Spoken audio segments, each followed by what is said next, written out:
오늘은 민서의 토론방이에요. 촉법 소년 제도에 대한 폐지 주장과 존속을 하자, 이 두 가지에 대해서 얘기할 거예요. 촉법 소년 뭐예요?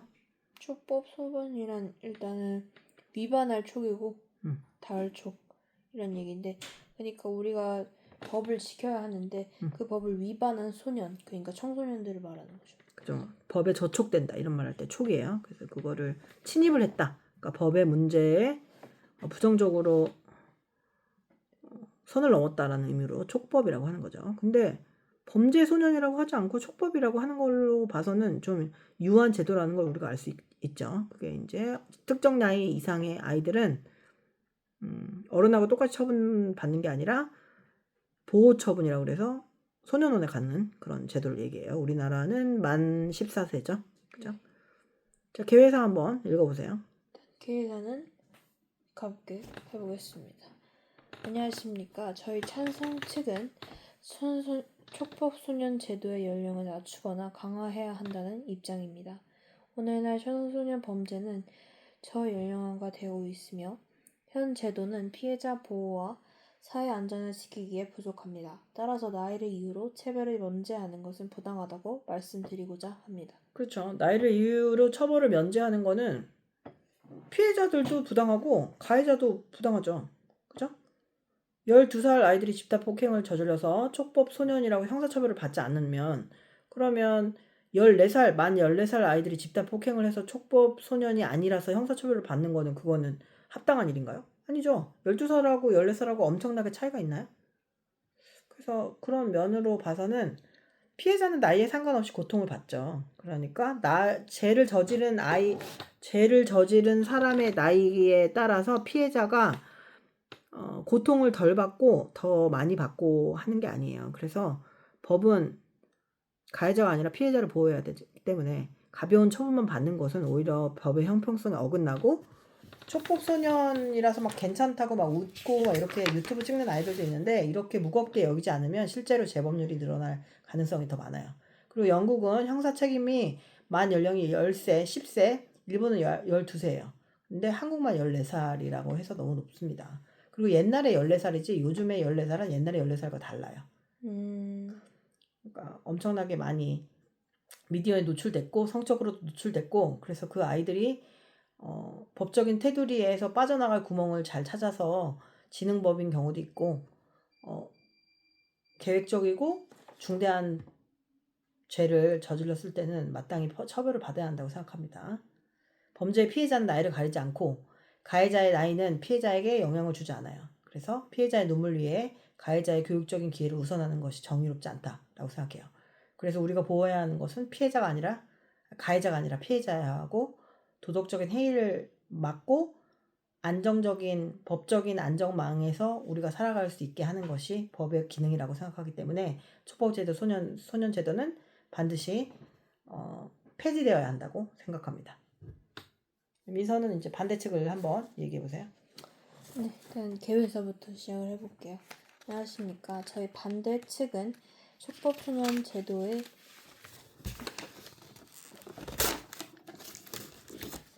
연령을 낮추는 것에 반대합니다. 청소년은 아직 발달 단계에 있으며 처벌보다 교정과 재활의 기회가 더 필요합니다. 일단은 촉법 소년이란 것 자체는 아직 미숙한 발달 단계를 거치고 있는 아직 어린 청소년들이기 때문에 제대 과학 연구에 따르면 13세 아동은 이제 전두엽 발달이 아직 미완성이라 충동 억제가 좀 어렵고요. 그 다음에 어린 나이에 전과자가 된다면 사회적으로 낙인이 찍히고 그게 오히려 더 큰 범죄자가 될 수 있는 계기가 될 수 있고요. 그 다음에 그러니까 그것으로 인해서 소년은 교육을 받고 사회에 성공적으로 복귀한 사례들이 되게 많고 처벌보다 교정이 더 효과적이랍니다. 그 다음에 유엔 협약은 아동을 성인과 동일하게 처벌하지 말 것이라고 권고하고 있습니다. 국제아동권리협약에 대해서 이거는 이제 인권 조례 같은 거예요. 유엔 협약은 아동을 성인과 동일하게 처벌하지 말 것을 권고하고 있으니까 이제 이건 되게 중요한 쟁점이 될 수 있겠죠. 그러니까 촉법 제도에 대해서 존치하자는 거에 좋은 근거 자료가 될 수 있어요. 이제 반론을 하자면 피해자의 권리를 강조한다고 얘기했잖아요. 지금 찬성하는 사람은. 네. 그죠? 근데 이제 거기에 대한 반론을 민속하자면 가해자가 아니라 피해자를 보호해야 한다는 선생님의 주장에 대해서 반론을 하자면 뭐예요? 뭐 피해자의 고통을 충분히 공감하지만 음. 그래도 이제 우리가 강력한 체벌이 재범을 막는다는 근거는 충분하지 못합니다. 그렇죠. 좋은 뭐 쟁점이죠. 오히려 이제 아까 말했듯이 낙인이 찍힌 아이가 더 어허. 큰 범죄자가 될 수 있는 위험이 크다. 이런 가능성도 솔직히 있어요. 법이 강한 처벌이 사형제도가 있다고 그 범죄가 일어나지 않는다는 근거가 불충분할 수도 있고, 처벌로 낙인 찍히면 사회로 복귀를 못하기 때문에 큰 범죄자가 될 수 있는 가능성도 물론 있습니다. 그죠? 그래서 이제 마무리 발언을 하자면, 일단은 이제 청소년 범죄는 사회적 환경과 가정 교육에서 비롯되는 경우가 많습니다. 그러나 교정과 보호, 교육적 접근이 장기적으로 사회의 안정을 보장합니다. 따라서 이제 촉법 소년의 제도는 본질을 지켜야 한다고 생각합니다.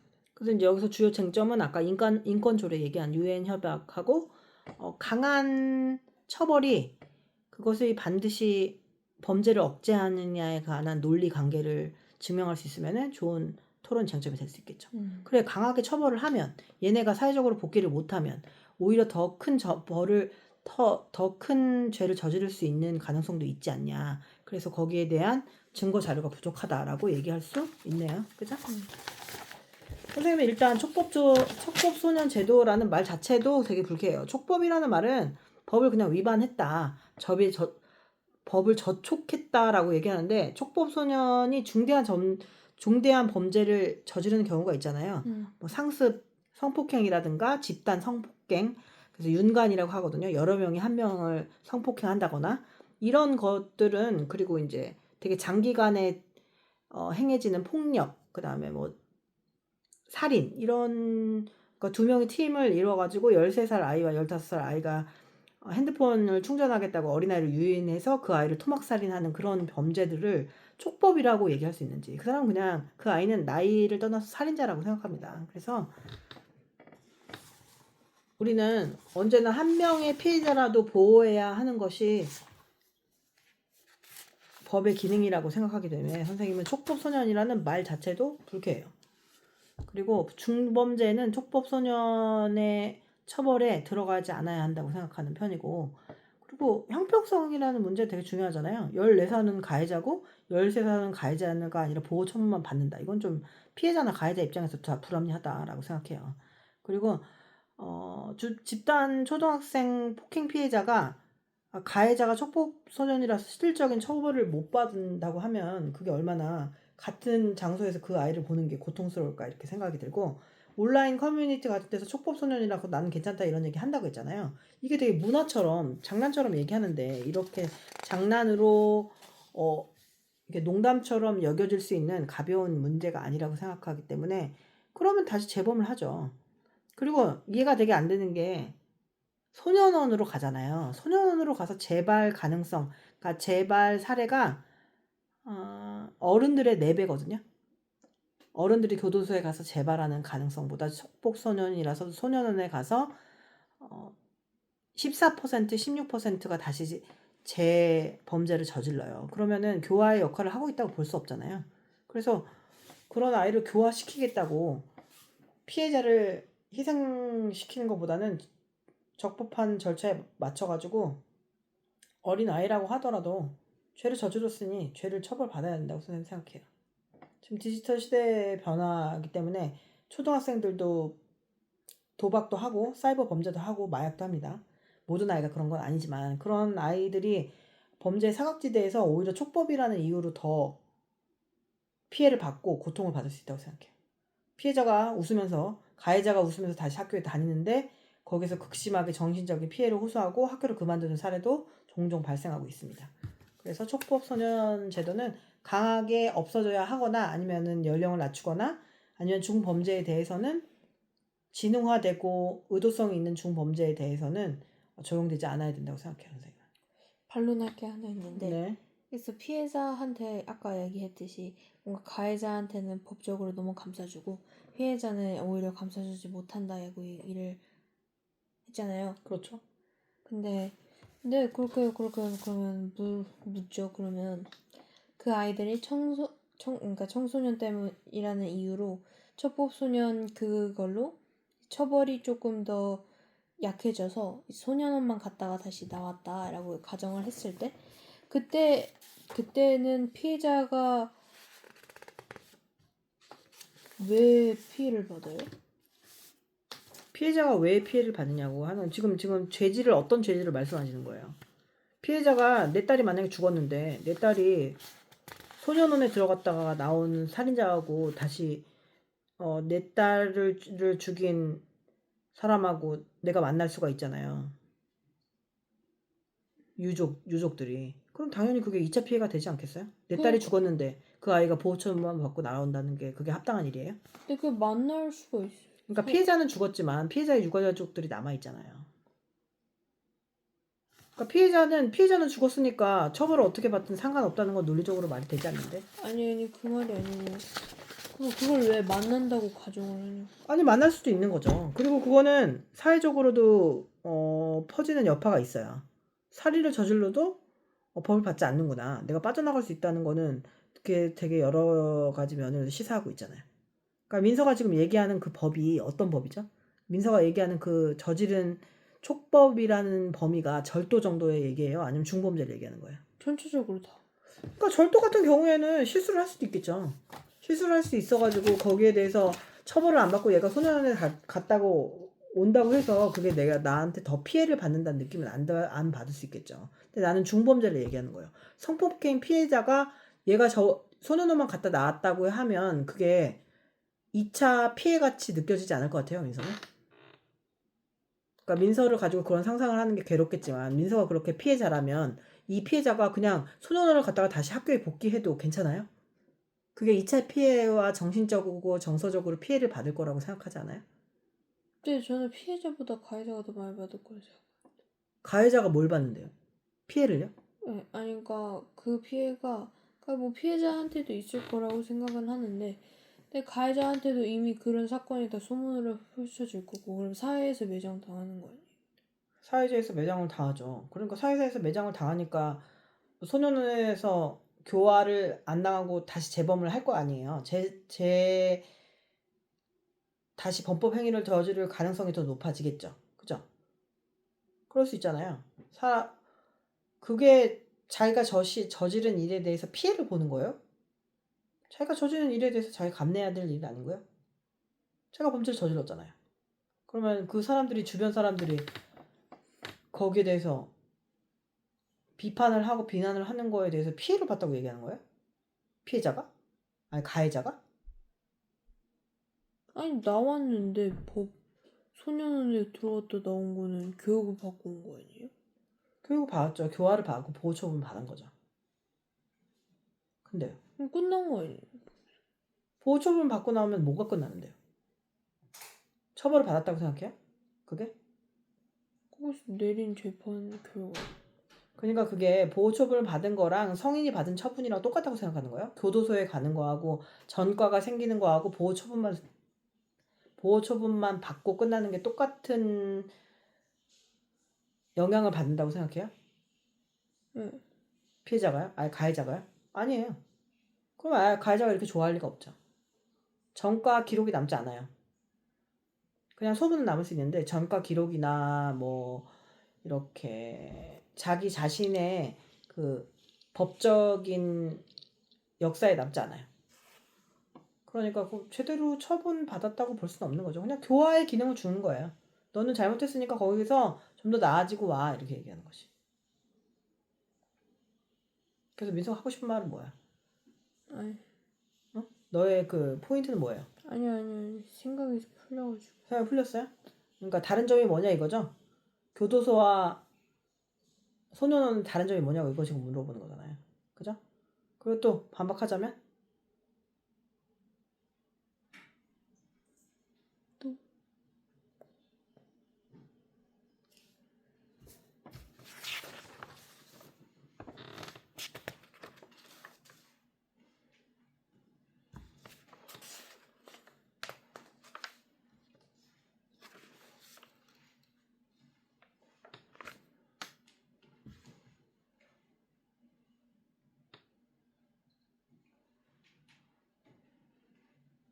촉법소년이 범죄를 저지르게 되는 가장 큰 원인이 뭐라고 생각해요?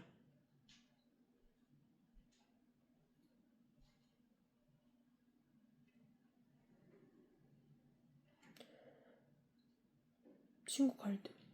그 친구나 가정폭력이나 방임 등의 문제가 있겠죠. 그러니까 개인적인 이유뿐만 아니라 구조적인 문제가 있긴 해요. 그래서 그 구조적인 문제이기 때문에 이 아이한테만 책임을 물을 수 없다. 아직 어리기 때문에 이런 생각을 하긴 하거든요.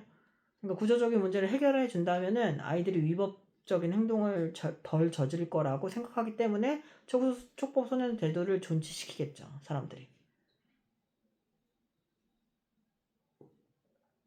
그리고 아이들이 책임을 질 능력이 아직 부족하고 아직 위법성을 인식할 정도로 그 다음에 그 자신의 행동에 대해 예측하는 능력이 부족하기 때문이죠. 그래서 아직 봐주자라고 얘기하고 있는 게 촉법소년 제도예요. 맞잖아요. 거기에 대해서 지금 찬성하고 있는 거죠, 민서가. 그죠? 그럼 이제 거기에 대해서 근거를 대봐요. 왜 찬성하는지? 촉법제도가 좀 합리적이라고 생각하기 때문에 찬성을 할 거 아니에요. 그 이유가 뭐냐고요.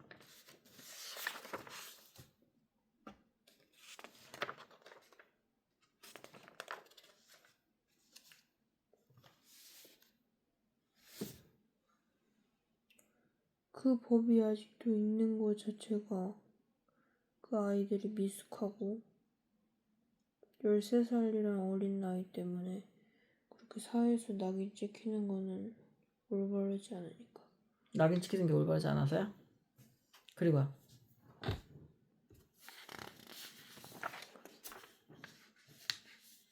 그다음에 소년원 교육받고 사회적으로 성공한 사례들도 많으니까. 좋은 사례도 있으니까요.